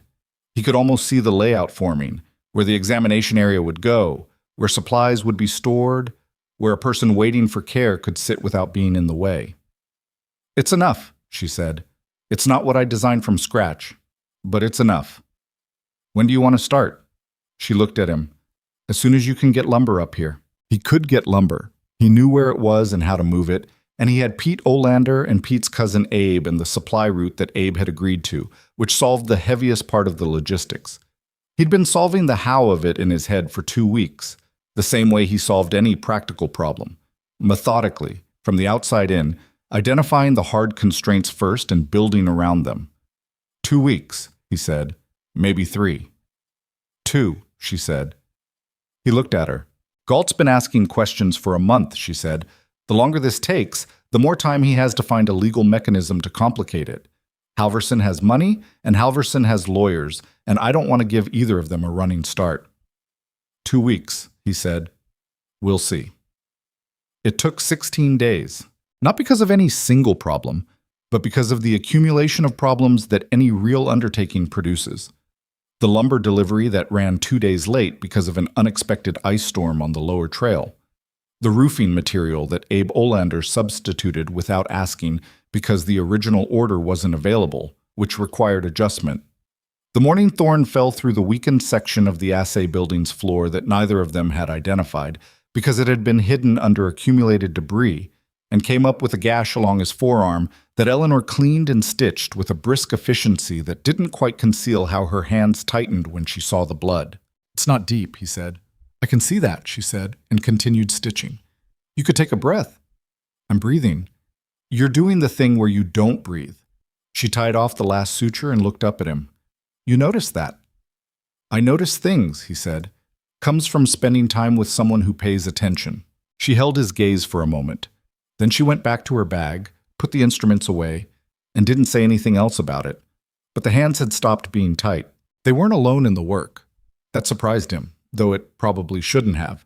Eleanor had a quality he'd underestimated, which was that people wanted to help her. Not because she asked for help easily, but because when she was clear about what she was trying to do and why, it was difficult to find a reason not to be part of it. The Buford brothers came up from Frost Junction with tools and 3 days of work, charging nothing and explaining themselves with the same brevity Pete Olander had used. One of them had a sister who'd lost a child the previous winter with no medical care within reach. Another man, a former miner named Haskell, who'd settled in the eastern community after a back injury ended his work underground, showed up one morning and simply began working on the roof without asking anyone's permission. He had steady hands and no fear of heights, and he was worth 2 ordinary men on the repair. Colum Barrett came the second week. Thorne saw him before Eleanor did. A young man, 17 and looking younger, walking up the settlement track with his right hand wrapped in cloth and his left hand shoved in his coat pocket. He walked with the careful step of someone still managing pain, but he walked. He stopped at the building's entrance and looked in at the activity inside with an expression that was trying very hard to be composed and not quite making it. Eleanor came around from the back section where she'd been working and saw him. She stopped. Colum, she said. Miss Voss. His voice cracked slightly on it. He was looking at her with the particular intensity of a young person who has been through something that aged them and hasn't yet decided how to carry the age. Your hand, she said. It healed wrong, he said. The bones. Nobody knew how to set them right. I can use it, mostly. But it's... He stopped. I was told you were here, building something. I am. He looked around, at Thorne, at Haskell on the roof, at the Buford brothers fitting new window frames, at the building taking shape around the work. I want to help, he said. I can't do much with this hand yet, but I can do things. Eleanor looked at him for a moment with an expression that Thorne had never seen from her before. Not the controlled, managed version of her feelings, but the real thing, plain on her face for a second before she brought it back. Yes, she said. You can. Colum Barrett worked 3 days on the clinic, doing what he could one-handed, which turned out to be more than anyone had expected. On the last evening, Eleanor examined his hand properly, the first proper examination it had received since the injury. She told him what she found with the same honesty she gave everything, which meant she didn't soften it. The bones had set imperfectly and full function wouldn't return. But she also showed him, patiently and in detail, the exercises that would maximize what he had. She made him practice them in front of her, corrected his technique, and told him to come back in 2 weeks. Come back regardless, she said. Not because of the hand, just come back. He said he would. Thorne, watching from across the room, believed him. Galt came on a Wednesday, 3 days after the clinic opened. He arrived with 2 men Thorne didn't know, and one he did. A territory land agent named Birch, who had a reputation for finding creative readings of property boundaries when someone with money wanted a creative reading. They came up the settlement track on horseback, which told Thorne they'd ridden from Copper Ridge that morning and hadn't wanted to leave the horses below, which meant they'd expected trouble and wanted to be able to move fast. Eleanor was inside the clinic when they arrived. Thorne was outside, replacing a section of the exterior chinking that had come loose, and he saw them coming while they were still 50 yards out. He stepped down from the ladder he'd been on and stood in front of the clinic door without doing anything dramatic about it. Galt was a broad man in his 40s, with the kind of face that had probably been open once and had closed over the years into something that looked permanently skeptical of whatever it was looking at. He pulled his horse up and looked at the building and then at Thorne. "This is private property," Galt said. "It's not," Thorne said. "This building is on settlement land. Has been since the Halverson operation moved the assay work north 2 years ago. You can ask Birch about the deed status." Birch, who had been looking at the building with the calculating expression of a man doing arithmetic, shifted slightly on his horse and said nothing. "There's a question of what this structure is being used for," Galt said. "A medical operation requires territory certification, which Miss Voss holds." Thorne said it flatly. "Issued by the Territorial Medical Board in 1884, still current. If you'd like to see the paperwork, she'll be happy to show you." Galt looked at him. The 2 men he'd brought were watching Thorne with the professional attention of people who had been brought along in case watching turned into something else. Thorne was aware of this and was unbothered by it, which was the result of having spent enough years in hard country that the arithmetic of 2 against 1 had stopped being persuasive. "You're Maddox," Galt said. "I am." "You've been helping her set this up." "Helping? Yes." He let it sit there. Galt looked at the building again. His jaw was working slightly, the way jaws do when a man is running through options and not liking the available ones. The door of the clinic opened and Eleanor came out, wiping her hands on a cloth. She'd heard the horses. She looked at Galt with a recognition that was entirely cold. "Mr. Galt," she said. "Miss Voss." He didn't manage to make it sound like a greeting. "I understand you have questions about the certification of this clinic." She folded the cloth and put it in her coat pocket. "I've prepared documentation for exactly this kind of visit. The Territorial Board certification, the property deed status confirming the building sits outside the Halverson operations registered land, and a letter from the Territory's labor inspector confirming that independent medical operations serving mine worker settlements are both legal and encouraged under the 1882 worker welfare statutes." She looked at him evenly. "Would you like to come inside and review it?" Galt stared at her. "It's cold out here," she said. "You're welcome to come in." He didn't come in. He stayed on his horse and looked at the building and at Thorne and at Eleanor and at Birch, who had by now completed whatever arithmetic he was doing and was looking at the middle distance with the expression of a man who has decided he wants no further part of whatever this is. "This isn't finished," Galt said. "It is, actually," Eleanor said. "Or the legal part is. The medical part is just beginning." A pause. "If you have workers who need care, Mr. Galt, the clinic is open to them. That includes men from the mine. I don't exclude patients based on who employs them." Something moved through Galt's expression that was hard to identify. Not softening. Nothing that simple. More like the recognition of a position that has run out of obvious moves. He turned his horse and rode back down the settlement track. Birch and the 2 men followed without looking back. Thorne waited until they were out of sight. Then he turned to Eleanor. "You had that documentation ready," he said. "For 3 weeks," she said. "I wrote to the Territorial Board the day Pete Olander told us Galt was asking questions." She looked at the retreating horses. "He'll find a different approach. Galt isn't a man who gives up.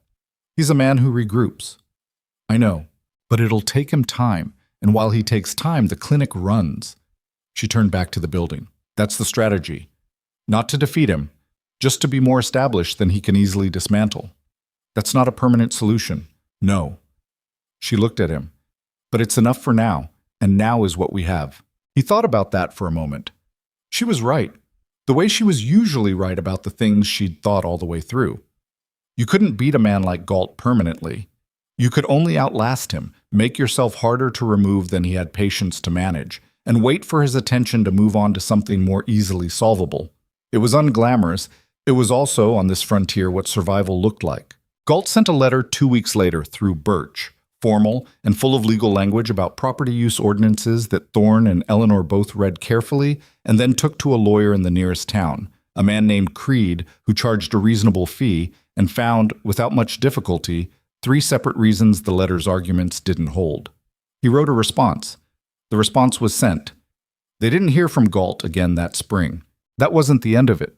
Galt would make 2 more attempts over the following year, each one slightly less confident than the last, each one meeting the same combination of Eleanor's documented preparation and Thorne's quietly immovable presence, and the growing fact that the Eastern settlements' families had come to depend on the clinic in ways that made removing it politically costly, even for someone with Halverson's money.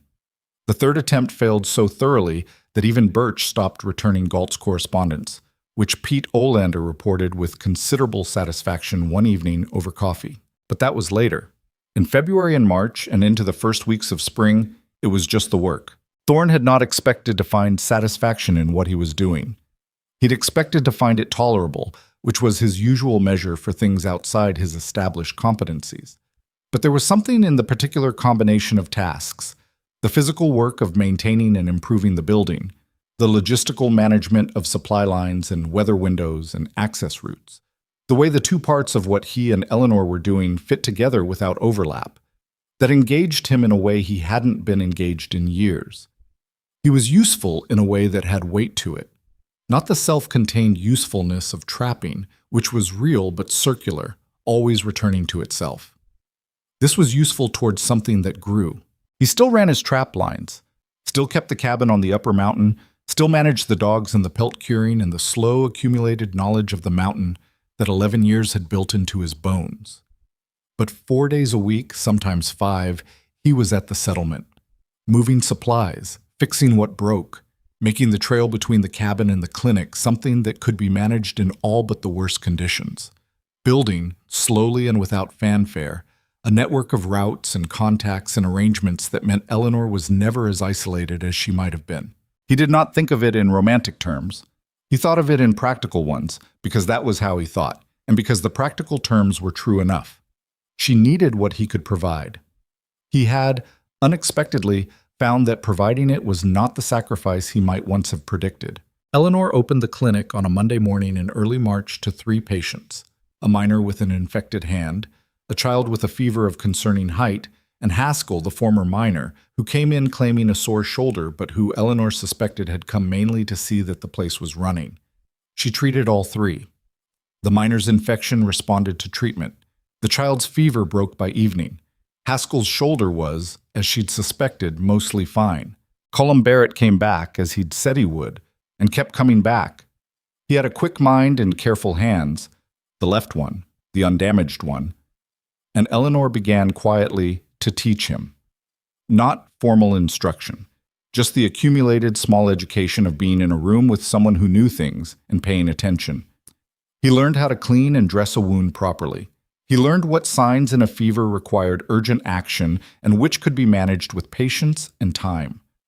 He learned, slowly, the difference between the human body's resilience and its limits, which was the fundamental thing that all medical knowledge reduced to in the end. By summer, he was more help than not. By autumn, he was indispensable. The mountain changed in spring the way it always did, dramatically, and without asking anyone's opinion about the timing. The snow pulled back from the lower trails first, then from the switchbacks, then from everything except the highest runs, which kept their white until June, and sometimes later. The creek below the north tree line ran loud with snowmelt. The dogs, freed from the cabin's proximity, ranged farther on the lines and came back with mud on them, and the energized look of animals who had spent 3 months being patient. Thorne found himself, one morning in April, standing at the top of the upper cut and looking east toward Copper Ridge. The settlement was visible from there on clear days, Jofflin. Not the individual buildings, just the suggestion of smoke and permanence, the signs of people living in one place over time. He could see the assay building, the clinic, if he knew where to look, which he did. He stood there for a while.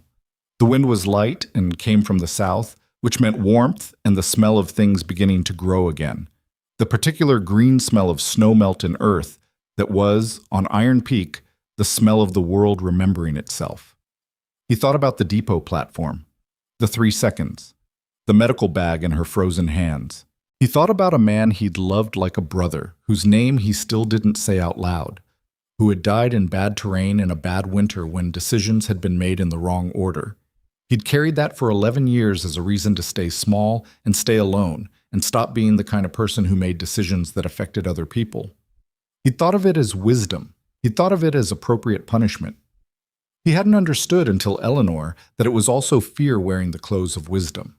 Fear of what it would cost him if he lost someone again, dressed up in the language of responsibility and paid for in solitude. He still thought about his friend. He still carried the weight of it. He suspected he always would, and he'd made a kind of peace with that.